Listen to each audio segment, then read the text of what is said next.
हर एक तो ऐसे कि अभी मेरे दिमाग में ये ख्याल आता है ना कि अब जब अब मैं स्टैमरिंग होगी तो उस टाइम जो है ना मुझे ये अब मैं स्टैमरिंग होती है। और उसके अलावा जो अब मैं किसी के सामने बात करता हूँ तो मैं उस टाइम भी होती है। और खासकर अब मैं किसी अब मैं अजनबी के सामने होता है ना तो उस टाइम तो फिर बहुत यानी होती है। हम्म। ओके। 90% जो है ना वो मेरी इम्प्रूवमेंट आ चुकी है। ओके, यानी और टेन मैं परसेंट अभी स्टैमरिंग होती है अभी भी। जी सर, हाँ जी। लेकिन जो मुझे आपका सेशन ज्वाइन करने से पहले जो मुझे मसला था वो अब तकरीबन ऑलमोस्ट रिजॉल्व हो चुका है। ग्रेट, बहुत बढ़िया। एक बार अपना इंट्रोडक्शन दे दो, सबको अपने बारे में बता दो। जी, मेरा नाम मोहम्मद अवैस अहमद है और मैं पाकिस्तान के सूबा पंजाब का रहने वाला। अवेश, एक चीज बताओ, आपको क्या दिक्कत आती थी, क्या प्रॉब्लम आप पहले फेस करते थे ट्रेनिंग से पहले?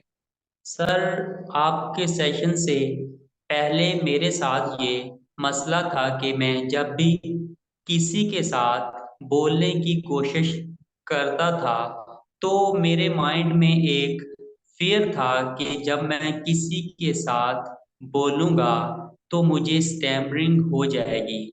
तो उस टाइम फिर मुझे स्टैमरिंग हो जाती थी। तो मैंने इस स्टैमरिंग को लेके अपनी लाइफ में बहुत सी मुश्किलात को फेस किया। खासकर मैं अपने यूनिवर्सिटी लेवल पे अपने जो मेरे क्लास फेलोज थे, मैं उनके साथ इतना ज़्यादा इंटरेक्शन नहीं रखता था कि सिर्फ इसलिए कि अगर मैं उनके साथ बोलूँगा तो मुझे स्टैमरिंग होगी और लोग मेरा मजाक उड़ाएंगे।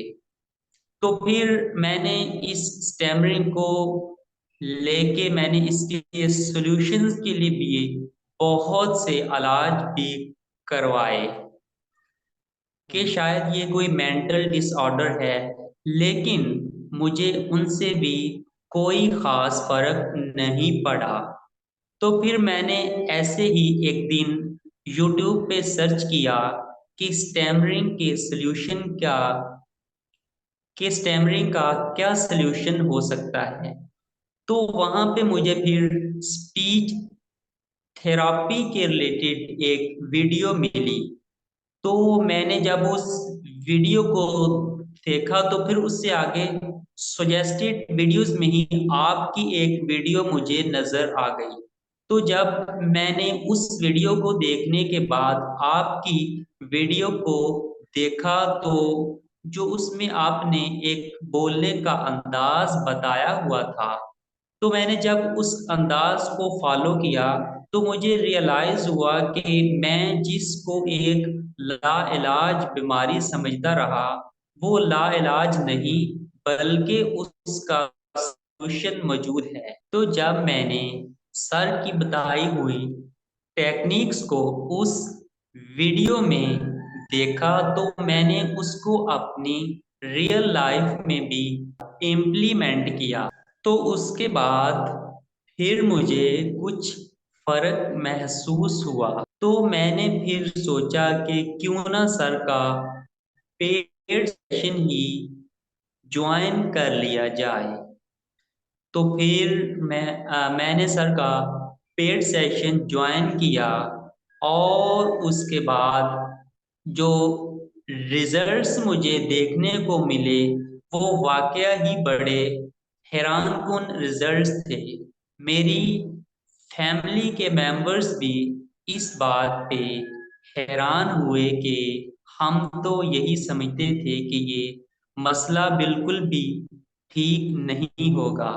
लेकिन जब सर के सेशंस के बाद मैंने अपने घर वालों के साथ बातचीत शुरू की तो इसके मुझे बहुत अच्छे रिजल्ट्स देखने को मिले। और आज अल्हम्दुलिल्लाह मैं 80 to 90% इसको रिकवर कर चुका हूँ। ग्रेट, बहुत बढ़िया। तो अवेश एक चीज़ बताओ कि आपने किन टेक्निक्स को फ़ॉलो किया था? कैसे आपने प्रैक्टिस किया और कैसे इम्प्लीमेंट किया और आपको 80-90% कंट्रोल करने में कितना वक़्त लगा?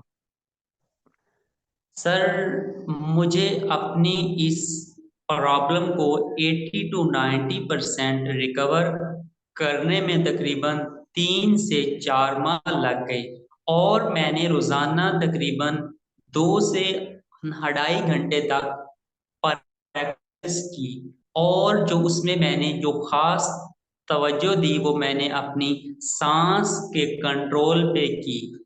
और इसके अलावा मैंने अपनी स्पीड को स्लो किया क्योंकि मैंने एक चीज़ ये भी ऑब्ज़र्व की कि मैं जब एक ही साँस में ज़्यादा से ज़्यादा अल्फ़ाज़ बोलता हूँ, तो उस टाइम मुझे स्टैमरिंग होती है। तो सबसे पहले मैंने एक साँस में 2 से 3 अल्फ़ाज़ बोलने की कोशिश की और फिर मैंने जो अपनी स्पीड थी, उस स्पीड को भी कंट्रोल किया और उसको अपने नॉर्मल से थोड़ा-सा पीछे ले आया, यानी कि मैं थोड़ा-थोड़ा स्लो होके बोलने लग गया। तो इससे मुझे बहुत अच्छे रिज़ल्ट्स देखने को मिले। हुँ, ओके, ग्रेट, बहुत बढ़िया। सो जो लोग मानते हैं कि स्टैमरी ठीक नहीं हो सकती, उन लोगों को आप क्या सलाह देना चाहोगे कि क्या ये ठीक हो सकती है? कितना पॉसिबिलिटी है? अपना एक्सपीरियंस से बताओ।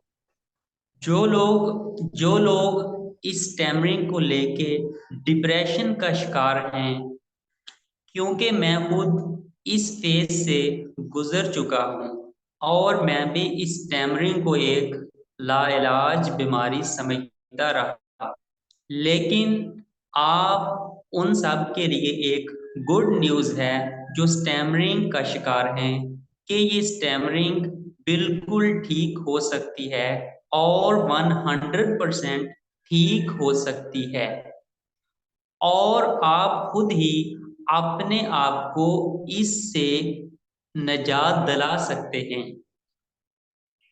ग्रेट, ग्रेट, बहुत बढ़िया। तो अभी लोगों के सामने बात करने में आपको डर नहीं लगता? नहीं सर, अब मैं लोगों के सामने तकरीबन बिल्कुल खुद एतमादी के साथ बोल लेता हूँ। ओके, ओके, ग्रेट, ग्रेट, बहुत बढ़िया। तो बस मुझे बस एक चीज़ बताइए लास्ट में कि प्रैक्टिस शुरू करने के बाद कितने दिन के बाद आपको ये फ़ील हुआ कि इम्प्रूवमेंट दिख रहा है, ये फ़र्क दिख रहा है? जब से आपने प्रैक्टिस शुरू किया उसके कितने दिन के अंदर आपको ये महसूस हुआ या कितने दिन के बाद आपको ये महसूस हुआ? सर, मुझे प्रैक्टिस के तकरीबन 1 वीक बाद ही महसूस होना शुरू हो गया कि अब मुझे इम्प्रूवमेंट आना शुरू हो गई। हुँ। ओके, ग्रेट, बहुत बढ़िया। सो आई होप ये वीडियो उन लोगों के लिए काफ़ी हेल्पफुल रहेगी जो जी, सोचते हैं बिल्कुल। कि इस पता नहीं स्टैमरी ठीक होगी या नहीं होगी। वो एग्ज़ाम्पल देखना चाहते हैं कि क्या सच में इसको ठीक किया जा सकता है, किस हद तक ठीक किया जा सकता है। तो जैसे मैं आप सब लोगों को बताना चाहूँगा कि ये अवेश 3 महीना पहले सेशन जॉइन किया था, 3 साढ़े 3 महीना आई थिंक उससे ज़्यादा ही हो गया आई थिंक लगभग 4 महीने के करीब। और कोर्स था 3 महीने का। ऑलमोस्ट इन्होंने 80 टू 90% ओवरकम किया है, लेकिन अभी भी इनको स्टैमरिंग की प्रॉब्लम है, लेकिन बहुत कम है। ये कुछ दिन और रहेगी, प्रैक्टिस करते रहना है इनको और ये धीरे-धीरे, धीरे-धीरे ये भी कंट्रोल में आ जाएगी। सो अगर आप भी अपने स्टैमरिंग को सही करना चाहते हैं, तो आप अगर आप वीडियो वीडियो देख के प्रैक्टिस करना चाहते हैं, तो आप हमारे यूट्यूब में कुछ फ्री वीडियोज़ दिया हुआ है, जिसको आप घर पे करके आप प्रैक्टिस करके उसको कंट्रोल कर सकते हैं। लेकिन मैं आपको एक ही चीज़ बोलूँगा, स्टैमरिंग एक क्यूरेबल प्रॉब्लम है, स्टैमरिंग बिल्कुल ठीक हो सकती है। बस चाहिए प्रॉपर प्रैक्टिस और प्रॉपर इम्प्लीमेंटेशन एक सही माइंडसेट के साथ। So once again Avesh thank you so much for your time. Thank you. Thank you. Welcome.